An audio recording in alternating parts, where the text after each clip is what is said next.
Everyone, this is Divya and welcome to Riji maths. So आज के इस लेक्चर में हम लोग बात करने वाले हैं बहुत छोटा सा टॉपिक लेकिन बहुत अच्छा टॉपिक, और वो क्या है, कैरेक्टरिस्टिक ऑफ अ रिंग। हम देखेंगे कि कैरेक्टरिस्टिक ऑफ अ रिंग क्या होता है एग्जाम्पल के साथ में। तो चलो बिना टाइम वेस्ट किए अपन स्टार्ट करते हैं। देखो, कैरेक्टरिस्टिक ऑफ अ रिंग में क्या है, let R comma plus comma dot be a ring. आपने ये एक रिंग ले लिया, ठीक है, आर इसका सेट है प्लस और मल्टीप्लिकेशन के साथ में, ठीक है, एडिशन और मल्टीप्लिकेशन के साथ में ये आपके पास में एक रिंग हो गया।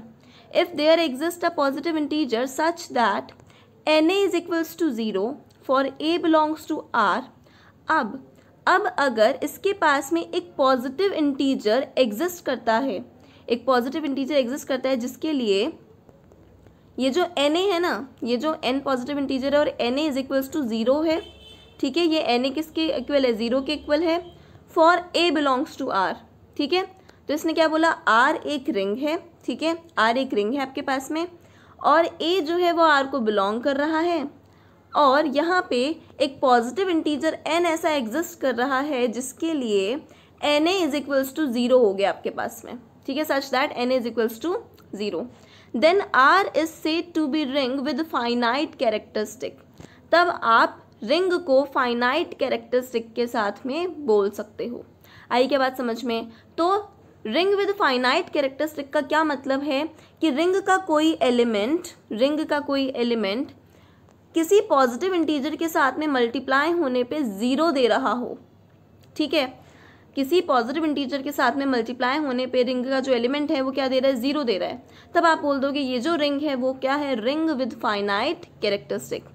If no such positive integer exist, अगर इस तरह का कोई इंटीजर एग्जिस्ट नहीं करता, मतलब कि ऐसी कंडीशन, मतलब कोई भी ऐसा इंटीजर नहीं है, पॉजिटिव इंटीजर नहीं है जो आपको इस तरह की कंडीशन दे रहा हो, ठीक है।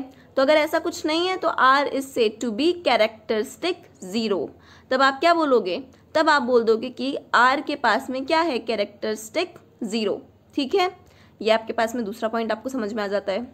फिर if R is ring with finite characteristic. अब हमने देखा कि क्या होता है, R is with finite characteristic, ठीक है। तो अगर आर फाइनाइट कैरेक्टरिस्टिक के साथ में हुआ, then least positive integer n such that n a is equals to 0 is said to be characteristic of R. मतलब कि मान लो आर का एलिमेंट है ए, ठीक है, और हो सकता है काफ़ी सारे आपके पास में पॉजिटिव इंटीजर इस तरह से हों जो कि ए से मल्टीप्लाई होने पे 0 दे रहे हों, ठीक है। हो सकता है एक जैसे एन है, ठीक है, वैसे ही एक एम हो, एम भी इंटू होने पे 0 दे रहा है, ठीक है। तो एन एम, या आप ऐसे ले लो, एम मतलब ऐसे ले लो कि जैसे n a is equals to 0 है। हो सकता है N1 है एक N2 into a is equals to 0, एक और ऐसा पॉजिटिव इंटीजर एग्जिस्ट कर रहा है, एक और फिर ऐसा पॉजिटिव इंटीजर एग्जिस्ट कर रहा है, मान लो N3 है ना, तो N3 A is equals to 0 हो गया, वो भी ऐसी कंडीशन दे रहा है। तो अब इनमें से ये जो पॉजिटिव इंटीजर्स होंगे ना, इनमें से जो लीस्ट होगा, लीस्ट पॉजिटिव इंटीजर n, जो लीस्ट पॉजिटिव इंटीजर होगा जो कि ये कंडीशन दे रहा है, उस लीस्ट पॉजिटिव इंटीजर को हम बोलते हैं कैरेक्टरिस्टिक ऑफ अ रिंग। आई क्या बात समझ में। तो कैरेक्टरिस्टिक ऑफ रिंग क्या होता है कि आर आपके पास में रिंग है, कोई भी एलिमेंट है जो आर को बिलोंग कर रहा है, ठीक है। तो आर का जो कोई भी एलिमेंट है, ठीक है, उसके साथ में आपने जब पॉजिटिव इंटीजर को मल्टीप्लाई किया तो आपको मिला 0, ठीक है।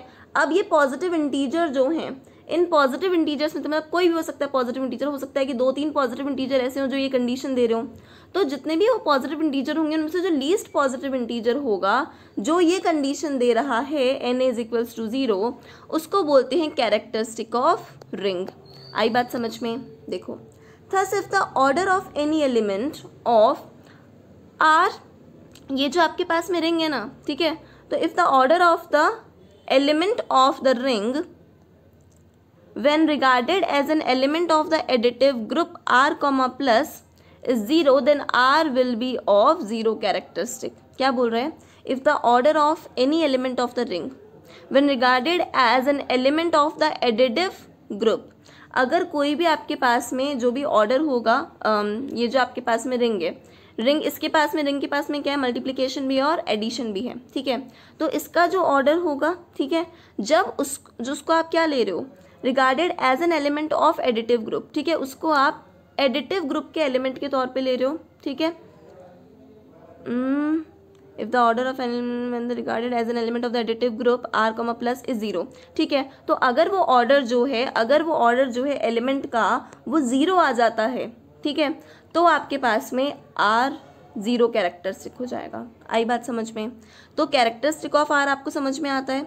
0 कैरेक्टरिस्टिक कब होगा समझ में आता है, एक तो ऑर्डर ऑफ एलिमेंट है ना, इसके बेसिस पे जब 0 हो, R कॉमा प्लस के बेसिस पे, ठीक है, 0 हो जाएगा तब आपके पास में R जो है वो 0 कैरेक्टरिस्टिक हो जाएगा। अब देखो एग्जाम्पल के तौर पे देख लो, जैसे आपने रिंग लिया ये 0, 1, 2, 3, ठीक है, ये 4 एलिमेंट्स इसके अंदर है, प्लस मॉड्यूलो 4 और मल्टीप्लिकेशन मॉड्यूलो 4 इसके पास में ऑपरेशन है, मतलब कॉम्पोजिशन है। हैज़ कैरेक्टरिस्टिक 4 बिकॉज, अब ये बोल रहा है कि इसके पास में 4 कैरेक्टरिस्टिक है, ठीक है। 4 कैरेक्टरिस्टिक क्यों है, क्योंकि 4x इज इक्वल्स टू ये 0 दे रहा है। इसका मतलब मान लो x कोई R का एलिमेंट है, x कोई R का एलिमेंट है, और जब आप x को 4 से इंटू करोगे तो आपको यहाँ पे 0 मिल जाएगा। इसका मतलब ये जो 4 है ये क्या है, कैरेक्टरिस्टिक ऑफ रिंग है। आई क्या बात समझ में? अब जैसे आप देख भी लो, जैसे आपने 4 को 0 से इंटू करोगे तो 0 ही मिल जाएगा। 4 का 1 से अगर मल्टीप्लाई करोगे तो क्या मिलेगा, देखो मल्टीप्लाई नहीं है, यहाँ पे मल्टीप्लाई नहीं है, क्या है, मल्टीप्लिकेशन मॉड्यूलो 4। तो ये आपके पास में क्या है, ये तो जब आप 4 को 1 से मल्टीप्लाई करोगे तो आपके पास में 4 आएगा, बट यहाँ पे क्या है, यहाँ पे तो मल्टीप्लिकेशन मॉड्यूलो 4 है, तो उस अकॉर्डिंग इस 4 को आपको डिवाइड करना पड़ेगा। 4 को आपने डिवाइड किया 4 से, तो 4 1 जा 4, रिमाइंडर मिल गया 0, तो 0 आ गया ना। सेम ऐसे ही 2 से करके देख लो, तो आपको क्या मिलेगा, 4 को 2 से इंटू करोगे तो आपके पास में आ जाएगा 8। इसका मतलब ये तो मल्टीप्लिकेशन मॉड्यूलो 4 है, तो इस 8 को आपको 4 से डिवाइड करना पड़ेगा। तो 4 को 8 से डिवाइड किया, 4 2 जा 8, 0 आ गया ना। तो क्या मिला, 4 को 2 से मल्टीप्लाई करने पे भी मिला 0। तो यहाँ पे ध्यान रखने वाली बात ये है, आप अगर ऐसा ध्यान रख लेंगे सिर्फ मल्टीप्लाई कर देंगे, अगर आप भूल गए कि यार यहाँ पे मल्टीप्लिकेशन मॉड्यूलो 4 था तो गलत कर दोगे, तब नहीं पकड़ पाओगे क्या कैरेक्टरिस्टिक है, ठीक है। तो आपको पता चल गया यहाँ पे 4 जो है इसकी कैरेक्टरिस्टिक है। नेक्स्ट देखो, जैसे कि है आपके पास में रिंग इंटीजर्स वाला, ring of integers is of 0 characteristic. अब देख लेते हैं ये 0 कैरेक्टरिस्टिक कैसे हुआ, because there exist no positive integer n such that, क्योंकि यहाँ पे ऐसा कोई भी पॉजिटिव इंटीजर नहीं एग्जिस्ट कर रहा कि वो आपके पास में n इज इक्वल्स टू 0 दे दे, ठीक है, ऐसा कोई इंटीजर इसके पास में एग्जिस्ट नहीं कर रहा है। इसीलिए ये जो इंटीजर वाला जो आपके पास में ये होता है रिंग, ये क्या होता है, 0 कैरेक्टरिस्टिक होता है। सेम ऐसे ही ये आपके पास में रैशनल नंबर वाला जो रिंग होता है वो भी 0 कैरेक्टरिस्टिक होता है, रियल नंबर वाला रिंग भी 0 कैरेक्टरिस्टिक होता है, और कॉम्प्लेक्स नंबर वाला जो रिंग होता है वो भी 0 कैरेक्टरिस्टिक होता है। आई होप आप लोगों को ये समझ में आ गया होगा, काफ़ी इजी टॉपिक है, ठीक है, एग्जाम्पल्स के साथ में और अच्छे से समझ में आ गया होगा, याद करने में भी काफ़ी इजी है, ठीक है। तो चलो फिर ठीक है, आई होप आप लोगों को ये अच्छा लगा होगा लेक्चर। अच्छा लगा तो लाइक करना, सब्सक्राइब करना और शेयर करना, और प्लीज़ प्लीज़ प्लीज़ ये ज़रूर याद रखना कि अगर आप सब्सक्राइब नहीं करेंगे तो आगे जो भी मैं टॉपिक्स डालूंगी, जो इंपॉर्टेंट थ्योरम्स डालूंगी, वो आप तक नहीं पहुंचेगी। इसीलिए जो भी मैं टॉपिक डालूं वो आप तक नोटिफिकेशन पहुंच जाए, इसलिए सब्सक्राइब करना बहुत ज़्यादा ज़रूरी है, ठीक है। तो मिलते हैं नेक्स्ट क्लास के अंदर नए टॉपिक के साथ में, तब तक के लिए बाय बाय।